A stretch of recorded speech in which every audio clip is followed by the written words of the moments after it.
Remember when you could just run ads and sales would flow? Those days are gone. Look at your feed right now. What makes you stop scrolling? It's not ads, it's authentic content from real people. Smart brands like Obvi and Hexclad have already figured this out. They're building armies of influencers who share authentic stories about their products every single day. But managing influencers is chaos unless you have Sorol. Find aligned influencers, track results, and scale your program all from one platform. No spreadsheet nightmares, no weekend work. Join the brands who are building marketing moats with influencer communities. Book a demo with Sorol at getsorol, that's GETSARAL.com/champions/CTC. Hey folks, welcome to the Ecommerce Playbook Podcast. I'm your host, Richard Gaffin, Director of Digital Product Strategy here at Common Thread Collective. And I'm joined today, a mere 2 days later after our last record, just to be straightforward, by Mr. Taylor Holiday, our CEO here at Common Thread. Taylor, what's going on, man? Thinking about all the people in LA dealing with the fires right now. We're in California. It's crazy windy. It's always a little bit weird when these things happen. So hopefully a lot of our friends up there in the LA area are safe. And yeah, just thinking about it. And then excited to pick up on this conversation because I think we hit a vein a little bit for some people. We got some good feedback as it relates to what we're talking about and the theme that we're going to sort of keep leaning into in the early part of this year about marketing and storytelling and how that relates to financial planning and process. So excited to keep going through that today. Yeah. No, and so am I. I mean, I think part of it is that this is one of the most interesting, enjoyable, like life-giving things you can do as a CEO or as a brand leader is think about the story that you're telling. And so what we wanted to dive in, we wanted to kind of expand on the conversation. As you're saying, we had a lot of feedback and a lot of it was like, oh, how do you do this? Because this is one of the most difficult things to do, I think. And so one kind of way that we were just talking about to approach it is through, I'm going to refer back to our 25 things or your 25 predictions for 2025, which is an episode we did end of December. And item number 24 was product development is the new head of growth. And so I think what we want to do today is in answering that question of how do you do this, we want to start from the perspective of product development as maybe the way that this all begins. So let's kind of dive into that a little bit, Taylor. Yeah, I think we need to really anchor ourselves that the industry we're talking about is we're selling consumer product. At the end of the day, what you are trying to build through marketing or storytelling is demand for an object. And starting that process through thinking about the object itself as the thing that creates the story, I think is probably the most effective way to do this. Now, I get it. In some cases, maybe we talked yesterday about how that it may not always be possible. You might be a single SKU brand, like something like AG1.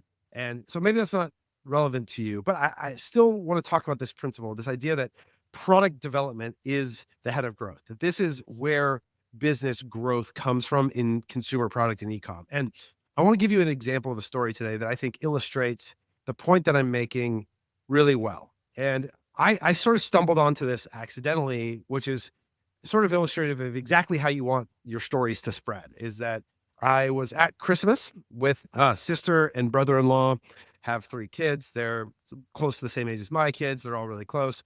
Their oldest is a baseball player. And I was walking into their living room and I saw a stocking hanging from their mantle.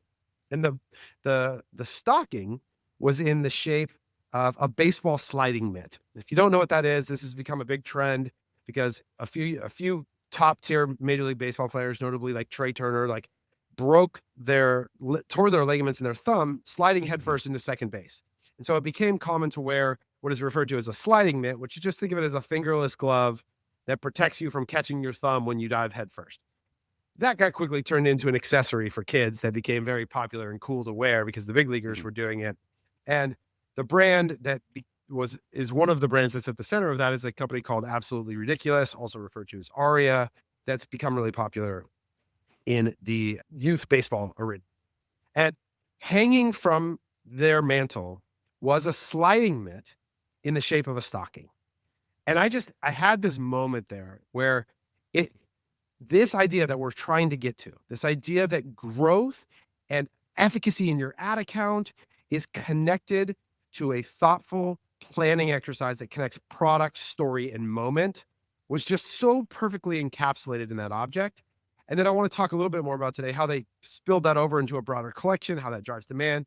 But But that right there, I think, is the lane we want to walk through, that we want to use for you all to illustrate. Here's an example of what I mean, where product and story meet a moment to create demand that drives disproportionate efficacy in your ad account. Yeah. So actually, one question real quick. In youth baseball, are you allowed to slide head first now? Or do they just wear the mitts? No, no. In many cases, you aren't. Now, in travel ball or pony baseball, you can. Little league, you can't.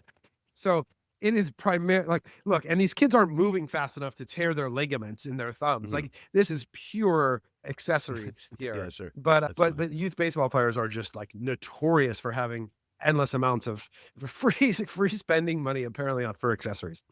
Yeah. All right, cool. So yeah, I think then let's kind of like dive into this a little bit. So I think like maybe to unpack a little bit more about the Arya example, which I think is so great, is obviously like you can see how the thought process that led to this story, which is like the sliding mitt already kind of looks like, I mean, it's a mitten, right? So it kind of already looks like sort of a winter accessory. And it's very obvious that if you flip it over, so these mitts have a little hanger, so you can hang it on the mantelpiece and you can actually use it as a stocking. So the way that the product design itself translates then into the story around the holiday, around the gifting season, kind of makes sense. But maybe let's unpack a little more what it looks like to come up with that story, maybe bring some other examples into it. Okay, so let's imagine you're going into the Christmas gifting season, which is one of Mhm. your biggest moments of the year. A lot of the conversation sits around offer design. Yeah. Everyone wants to know, like, what Yeah. promo should I run? Should I do 20% off? Should I do a gift with purchase? Should I do, this plus that equals this? Should I bundle?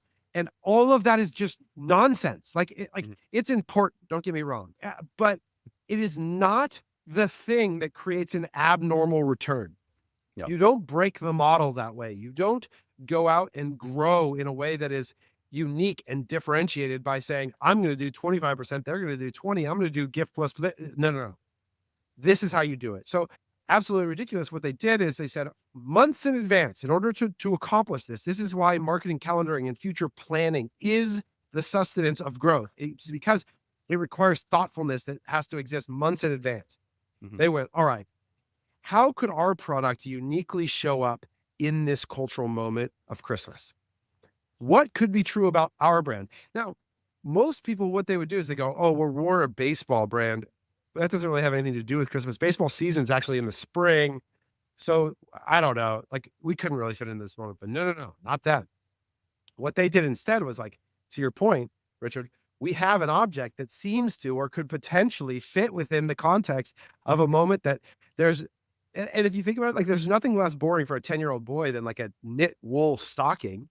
But you know what looks really freaking awesome is a baseball mitt hanging from the mantle. And we'll drop the link so you can go check these out. But here's what I want you to understand. These sold out in less than 5 minutes. This is what my sister-in-law, when she bought one. They had 3 styles. They had a gingerbread man, a Grinch one, and their sort of ice cream style that the baseball lifestyle guys popularized. They become really popular in baseball. They sold out in 5 minutes. Okay.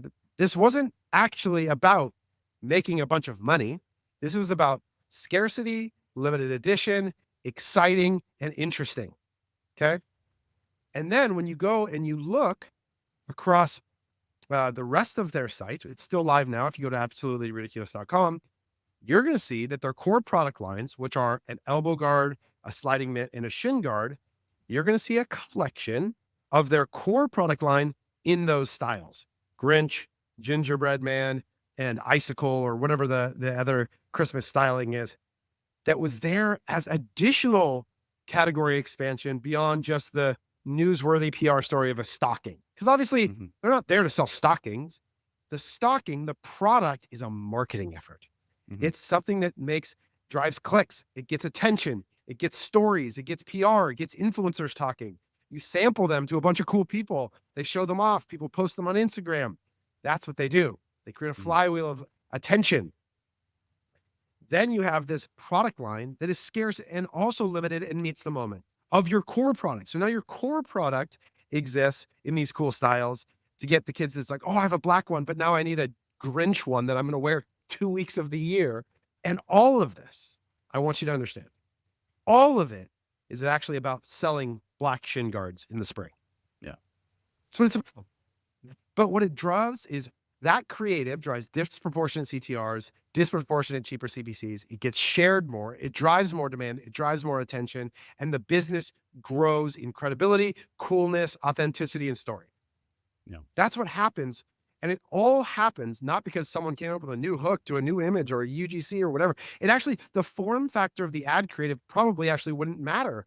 They would all work because the story is so good. It Yeah. meets kids where they're at in a moment that overlaps perfectly with the cultural narrative surrounding Christmas and gifting, cool product to a specific audience in a way that uniquely understands. Yeah. When was the last time you bought something because of a Facebook ad? Now, think about the last time you bought something because someone you trust recommended it. While most D2C brands are watching their ad costs skyrocket, some brands are absolutely crushing it. Obvi, Graza, Hexclad, Salute, they're building entire communities of influencers who genuinely love their products and share authentic stories about them every day. They're not interrupting your feed, they're part of your feed. But what nobody tells you is that managing influencers can be absolute chaos without the right tool. And that's where Sorrel comes in. Sorrel helps you find the right influencers, manage relationships, and track results all in one place. No more spreadsheet nightmares, no more switching between tabs. But the best part is brands using Sorrel have built influencer communities of 100 plus active advocates in just 90 days. If you want to see how they did it, head over to www.getsorrel.com. That's GETSARAL.com/champions/CTC and book a demo today. Stop fighting rising ad costs. Start building your influencer community with Sorrel. So actually, let's dive in then, because I think it really helps illustrate this. The two J's example that you're talking about before we hit record here, because that's because so one question you might have is like, obviously the holiday moment is very specific. That's a calendar moment for everybody, and then the translation of the sliding bit into a stocking is sort of kind of more straightforward maybe. So talk about this brand 2J's and kind of what they've done to meet a moment essentially. Right. So the Christmas is sort of, again, people would call it an obvious one, even though I don't see many people sort of Sure. behaving in this way. But 2J's is a men's jewelry brand. They also have clothing and accessories and stuff, but primarily they sell like men's jewelry and accessories. And they've sort of become famous for trying to create these viral moments. They've done things like they rented a pirate ship once and had a bunch of influencers show up on it and create a bunch of content. And so they do a good job of getting attention. Even go look at their Black Friday ads. They're actually really cool. Like they have this big banner that says no Black Friday sale this year. And then a truck like drives through it and is like, of course we're doing a Black Friday sale. And it's like, Yeah. so they just get it. They get attention. Okay. But they did a brilliant thing that I think fits again with this idea of using product development to think about how your objects fit within the world. That is like one of my favorite sort of examples of this. So El Clasico, which is one of the biggest soccer matches in the world between FC Barcelona and Real Madrid that happens every twice a year when they play in as part of La Liga, is a massive sporting event. Okay. Every year that giant amounts of attention are placed onto. Well, in that game, one of the best players for FC Barcelona is a young man who's, I think he's 16 or 17 years old, named Yamin Lamal. Okay. And he's like the future of soccer, the next big thing. And he's so young, he actually wears braces. Like he still has braces, and not like because he's an adult and so trying to fix his teeth, because he's 16 years old. And that's generally the time you might, as a normal human developing, get braces. So what 2J's did is they actually created custom brackets for his braces for the game. So to go in and they created like these stars on his, for his braces so he could look cool for El Clasico in a way that is just so brilliant for a men's jewelry business to think about braces as a place that their brand would show up uniquely. And of course, this got PR everywhere. It got tons of attention. They obviously did some endorsement with Lamine Yamal because they had IG posts out of him teasing it and posting it. And then, you know what else they did? They do it to sell the other jewelry. And so they use it as attention. And I promise you, that surrounding halo of story about the braces is what drives the click-through rate, is what drives the ROAS. It drives the organic demand for the business. It's growth through product and story, not through they didn't just look at their existing product line and go, okay, how could I move the font around? Or how could I get some other things and all this stuff? No, no, no. They're going to tell stories that interest people, that drive attention and awareness for their business as a whole. Mhm. Yeah, so one thing that I think connects both of these examples that's interesting is that, like, so this isn't really in both of these cases, this isn't really product development in the sense of, like, expanding your product line or something like that. It's actually more telling your story by showing up in the real world in some form, right? So again, this sliding Mitt stockings, that's not really gonna be ever be the main product, but it brings people into the narrative. Similarly, the sort of the braces things, 2Js. Again, obviously that's not for sale specifically, but it brings them into the conversation. It brings that into the conversation about all of their other products.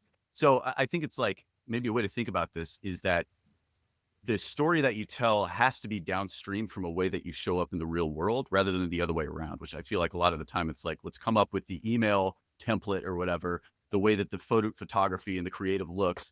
And then we'll sort of we'll not actually make any changes in terms of like what we're doing on a day-to-day basis, like who we're talking to, like in person, what we're creating and distributing, whatever.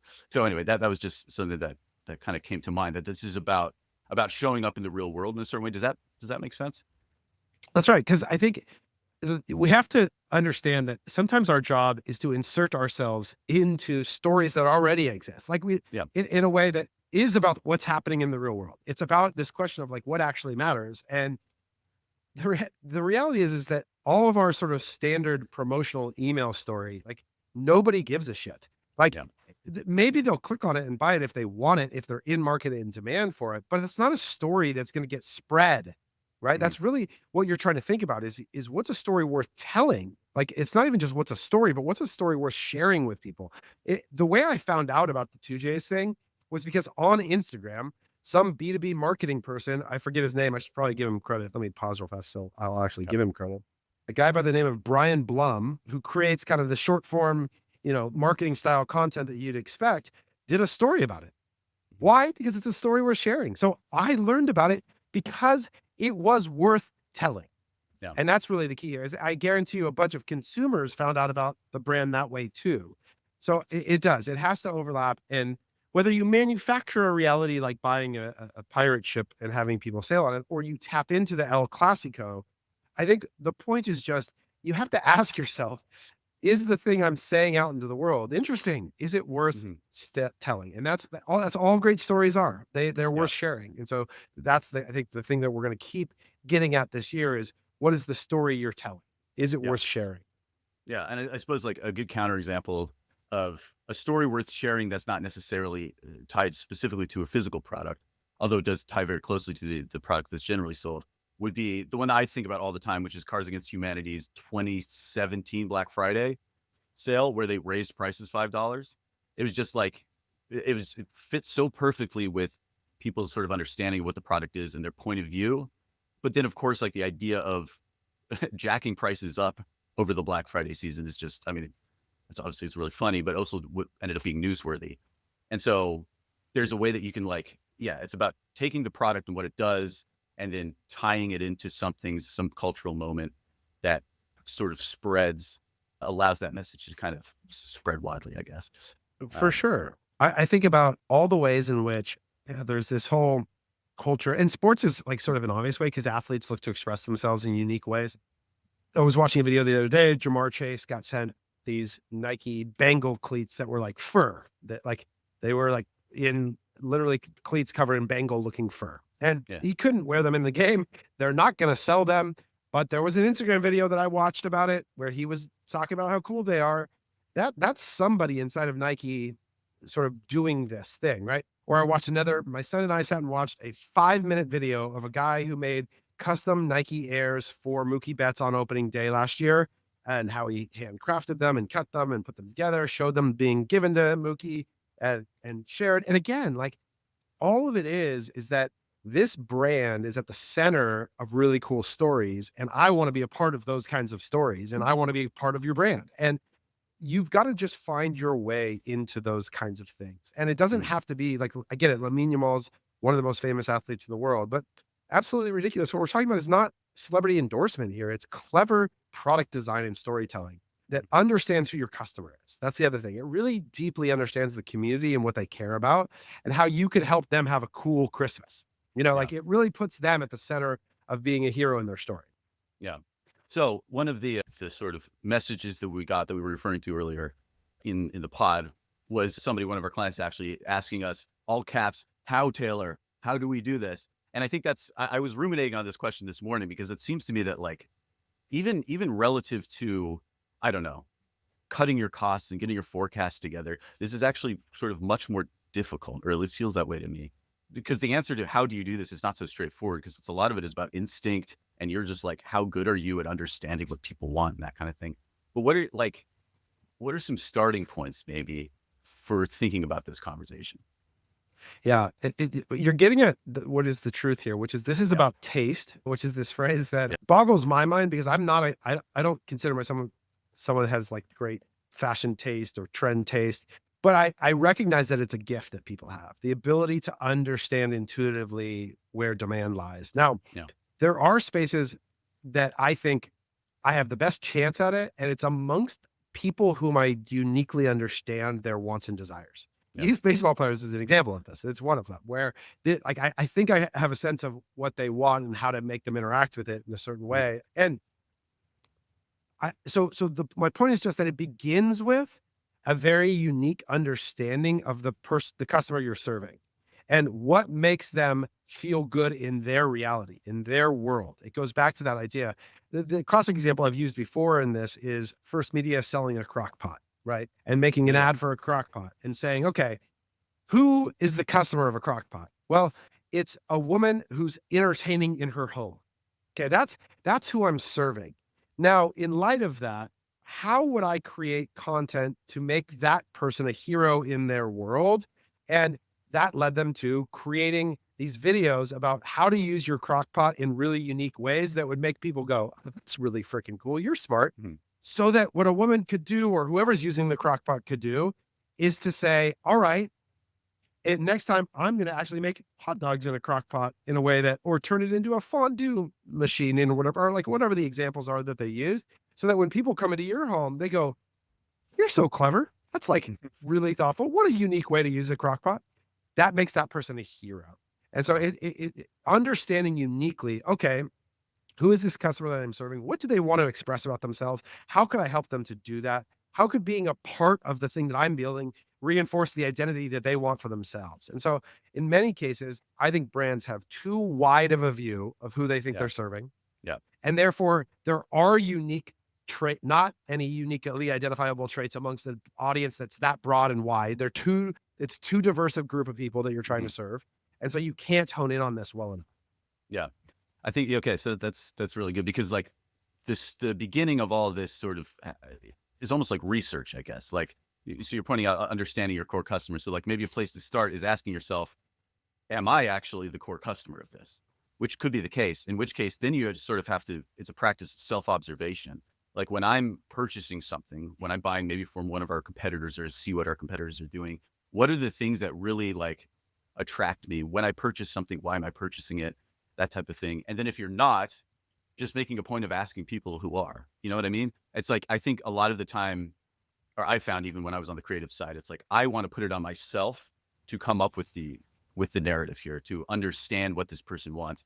When actually all I had to do was sit down and talk to like, honestly, it's not even a survey. You can talk to like 5 people who fit in the demographic, anecdotally get an understanding of what their concerns are, and then sort of spin it out from there, I guess. And I actually think there's probably even more powerful ways to begin to go after this, like at mass data scale, where you think about what you're describing of survey. Like I think about Mhm. if I like no commerce, I love Jeremiah, and he and I will argue till we're blue in the face about the importance of his product. I think it is 0% to do with attribution, and that's a really poor use of it. But this kind of research is really useful. Is to start to ask people qualifying questions about what it is that they proclaim to be motivating them related to what they like or dislike or want out of your product.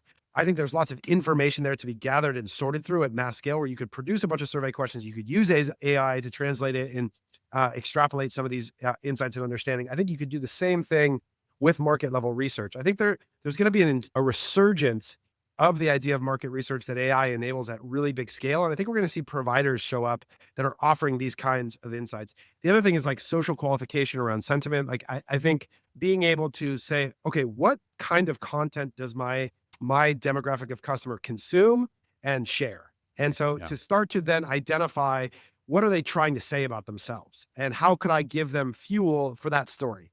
I think Yeah. is a really important thing to consider. Yeah.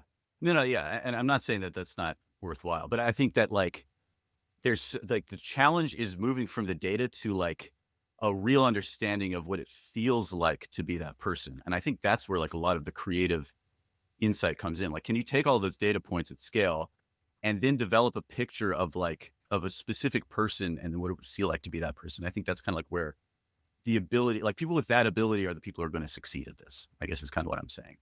But Yeah, I I agree. don't know. And I think this is why, generally speaking, you see a lot of entrepreneurs who are serving themselves in that like they're uniquely in touch with that sense of the Yeah. community, tend to be really successful at this. And great product people usually live somewhere in that arena. I go back to thinking about Alan Doan and the Missouri Quilt Company about Yeah. how, like how intimately connected to that community they are, such that serving them is intuitive. It becomes part of an expression of themselves in a way. So I think that is often the best case. And when you get far from that, it actually becomes really hard. And so Mhm. I think you have to either recommit to deepening yourself amongst the community of customers that you serve for the sake of learning who they are and what motivates them. And the brands that I see struggling the most, they've is often when they get to a scale that they've sort of become too generic across Mhm. serving too big of an audience, and they've lost the UVP, the unique value Yeah. proposition to a subset of people, and they need to sort of recommit to segmented specificity versus broad generality. Mhm. Yeah, that makes sense. So I think, yeah, I think at this, but like if I think we should continue to have this conversation, particularly around like, I know that the question of how is sort of difficult, but I think that there's some maybe beginning tactics we can put in place to help everybody who's listening, whatever, think about this particular topic because it's so difficult, but it's so important. But I is there think any? I think what Yeah, go ahead. so one of the ways I think like we all have like these really big media budgets. Like one of the things that I'm after in my head is Yep. everyone wants to think about the strategy for their media development is channel diversification is like how could I add more budget to AppLovin? How could I add more Yeah. budget to YouTube?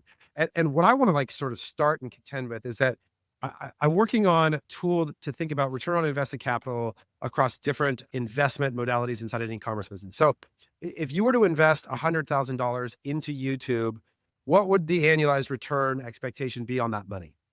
Now, let's imagine you took that same $100,000 and you said, I'm going to try to create a product that gets attention. And I'm going to do it through a marketing lens, not through like a product sales lens with that same $100,000.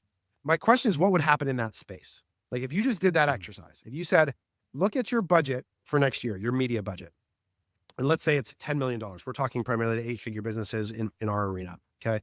And we said, all right, I want you to take 5% of $10 million, half a million bucks. Okay. And I want you to take it out of the media budget.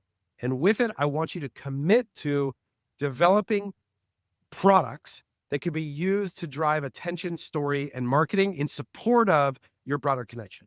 Mhm. What would happen if you did that? I think that what would happen is that you would raise the overall brand profile and the marketing efficacy of the other 9.5 million bucks. And that's kind of what I'm after with this idea is to stop just taking next year. And we cannot presume that we're just going to spend more money at greater efficiency in the same way across the same core product set. It won't happen. It won't happen. And Yeah. so we have to start to get into novelty, story, and do it through the creation of new products that allow us to expand the story of the brand. Cool. We're going to continue to have this conversation over the next few weeks. We're having Adrienne come on next week to chat a little bit about how we're approaching some of the more practical elements, practical tactical elements of creative execution and volume enablement, which is going to continue to be part of the conversation here. But all right, folks. Well, thanks for joining us. Again, if you want to continue to have this conversation with us, commonthreadco.com, hit that hire us button. We would love to chat. But all right, until next week, folks, take care.